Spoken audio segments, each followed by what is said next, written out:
En primera persona, la opinión de Emiliano Cotelo. Esta noticia no pasó desapercibida ayer.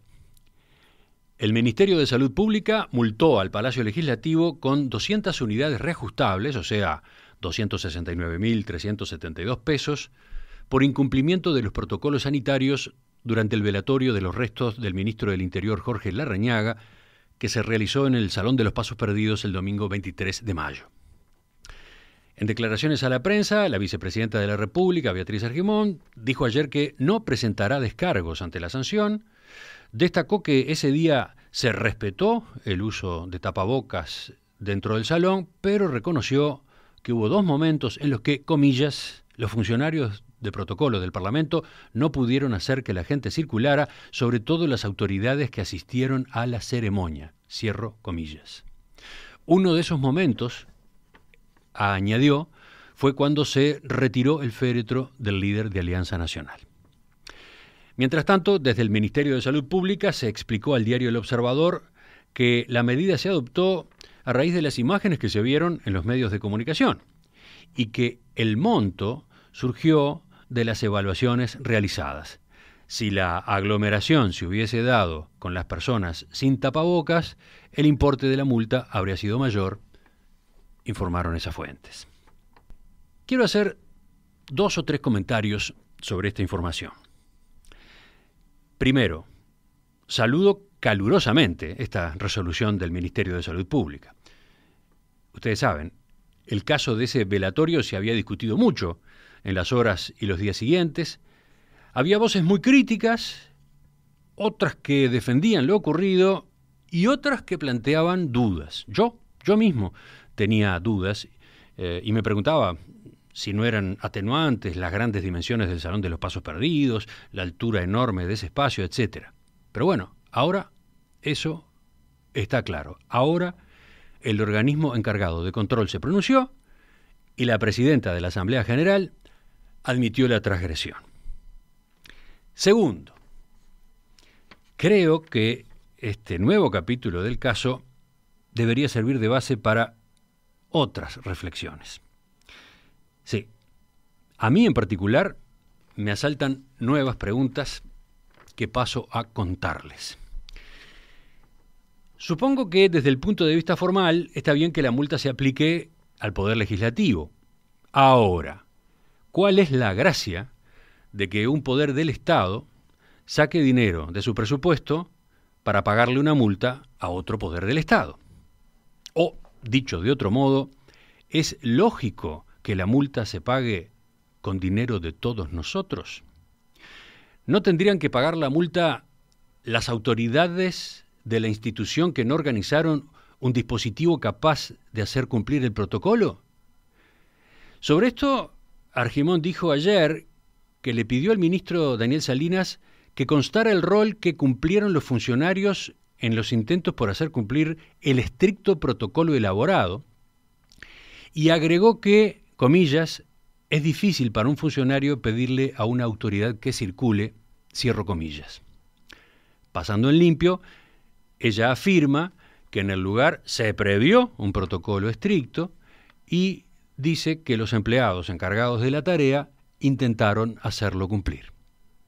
Entonces, ¿no deberían pagar esos jerarcas que concurrieron al homenaje, se dejaron llevar por la emoción, no cuidaron las distancias y no atendieron las observaciones de los funcionarios del Palacio Legislativo?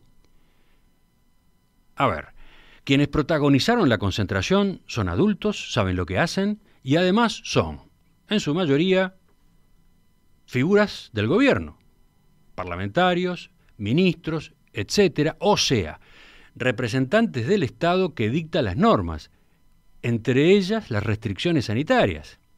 Y bueno, además, personalidades de visibilidad pública frecuente que deberían dar el ejemplo.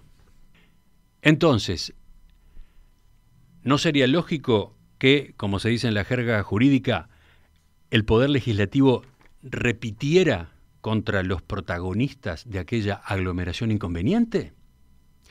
O, y acá otra pregunta, o, mejor aún, ¿no deberían ellos, los asistentes a esa ceremonia tomar la iniciativa, coordinarse rápidamente y hacer una colecta para juntar los 270.000 pesos de esa multa que si no deberán pagar todos los uruguayos, la mayoría de los cuales no estuvieron ese día en ese homenaje?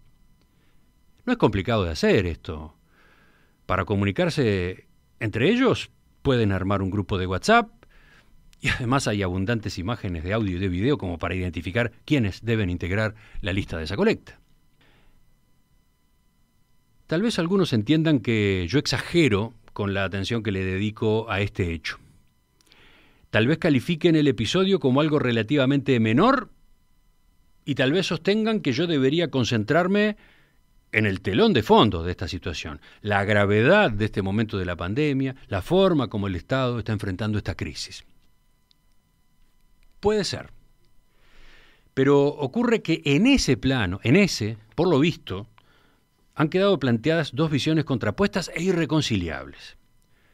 La oposición declara que es imprescindible tomar medidas drásticas de reducción de la movilidad y el gobierno entiende que no tiene sentido avanzar más allá de las restricciones que ya se aprobaron y que ahora hay que apostar a la responsabilidad de la gente mientras avanza rápido el plan de vacunación contra COVID-19. La oposición se apoya en las recomendaciones de los científicos y el gobierno enfatiza que este tipo de decisiones deben contemplar otros factores relevantes más allá de la salud física.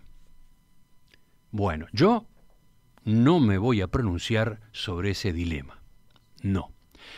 Pero aceptando el camino que el Poder Ejecutivo marcó en marzo y confirmó esta semana, o sea, si validamos que nuevos cierres serían más dañinos que provechosos en este contexto de pandemia, yo creo que lo imprescindible es un discurso muy contundente y claro de las autoridades que adviertan sobre el momento delicadísimo que estamos pasando, un momento que ya es largo y que incluye desde hace semanas más de 50 muertes por día, más de 500 personas en CTI y decenas de uruguayos que pasaron por la enfermedad y arrastran secuelas de diferente entidad, en algunos casos para el resto de sus vidas. Ese mensaje, que debería alertar sobre todo lo que todavía está en juego y sobre el esfuerzo que aún es necesario que realicemos entre todos, ese mensaje no aparece con vigor ni en el presidente de la República, ni en buena parte de los ministros, ni en los legisladores, ni en los dirigentes de los distintos partidos. Y en cambio, sí cada tanto vemos a algunos de estos políticos participando en actividades reñidas con el marco normativo vigente en la emergencia sanitaria.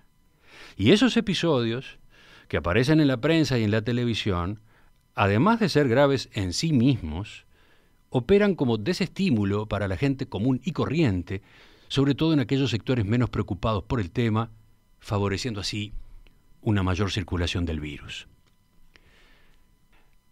Yo creo que si los ministros, otros jerarcas y legisladores que estuvieron el domingo 23 en el Salón de los Pasos Perdidos se pusieran de acuerdo en pagar de sus bolsillos la multa, marcarían un punto de quiebre significativo en esa línea de indolencia o aparente indolencia que hemos visto tantas veces dentro del sistema político.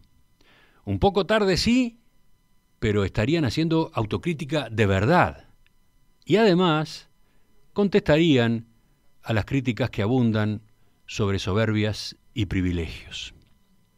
Podría pensarse incluso que con ese gesto sentaran un precedente en la política uruguaya sobre una nueva forma de asumir públicamente los errores, con responsabilidad, con humildad. Bueno, pero en lo más concreto, hoy, para mí, claramente construirían un hecho político muy potente que sacudiría a la población y seguramente llevaría a reaccionar a aquellos uruguayos que todavía no entendieron qué tipo de precauciones hay que adoptar en un periodo tan dramático como este.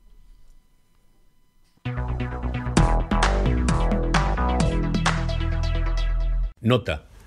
Este editorial se emitió en la radio a las 8:20 de la mañana de este viernes 4 de junio. Luego, En horas de la tarde, el Partido Nacional anunció que se hará cargo del pago de la multa aplicada por el Ministerio de Salud Pública al Palacio Legislativo. Pablo Iturralde, presidente del Directorio Blanco, convocó a una conferencia de prensa en la que dijo: corresponde asumir la responsabilidad plena, ya que como partido y dirigentes incumplimos determinadas normas. Luego reconoció que la autoridad sanitaria no ha hecho más que aplicar la legislación vigente. Además, Iturralde aclaró que los ciudadanos que despidieron a Larrañaga cumplieron cabalmente y no violaron la normativa sanitaria, a diferencia de lo que pasó con los dirigentes políticos. Nosotros nos equivocamos, señaló Iturralde.